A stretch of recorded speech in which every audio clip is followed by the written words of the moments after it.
Boker Tov, nous sommes sur studiokalita.com, nous sommes le 2 juin 2017, le 8 Sivan 5777, Daniel Aïko micro, David Amara est à la technique pour vous présenter comme chaque matin cette heure d'actualité israélienne sur studiokalita.com.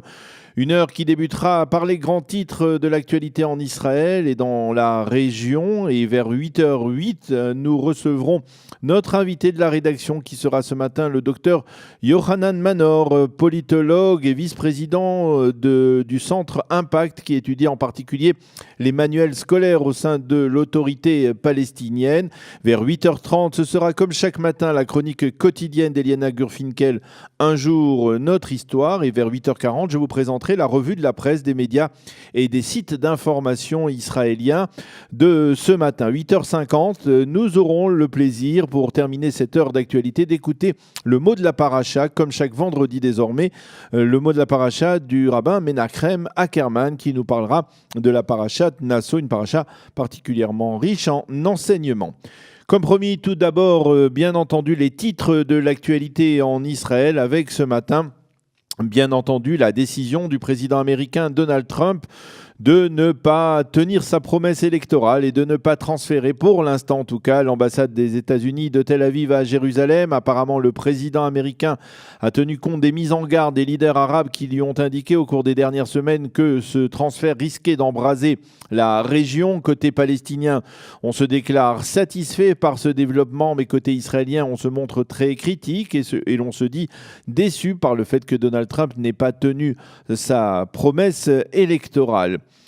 Une Palestinienne de 16 ans a poignardé hier un soldat israélien. Cela s'est passé à Mevodotan, dans le nord de la Samarie. Le soldat a été légèrement blessé, mais l'un de ses camarades a immédiatement ouvert le feu en direction de la terroriste, la blessant grièvement. Elle était hier dans un état critique. L'affaire Aryeh Deri est en train de se développer. La police israélienne aurait l'intention de convoquer à nouveau le ministre de l'Intérieur et peut-être aussi son épouse Yafa afin de leur demander des éclaircissements sur des apparentes malversations immobilières et des transferts illégaux d'espèces. La police israélienne affirme que le dossier serait solide et qu'elle devrait le remettre très rapidement au parquet.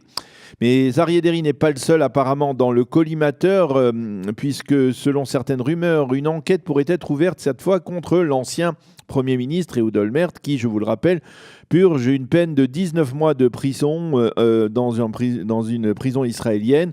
Motif de cette possibilité d'enquête contre Ehud Olmert, l'ancien Premier ministre a introduit dans sa cellule illégalement un document top secret dans le cadre de la préparation de sa biographie, et l'administration pénitentiaire a donc décidé, à la suite de cette affaire, de suspendre les discussions à propos d'une éventuelle réduction de peine d'un tiers de la peine à laquelle Ehud Olmert a été condamné.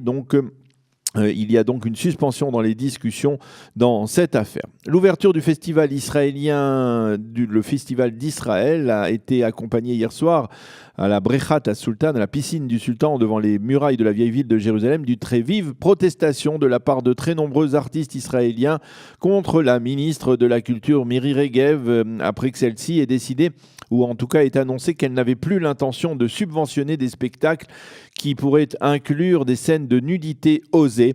Les artistes présents à l'ouverture, donc hier à Brechat Sultan, ont hué la ministre, mais celle-ci a déclaré qu'elle ne se tairait point et elle a continué son discours en dépit des protestations des artistes qui étaient nombreux dans le public.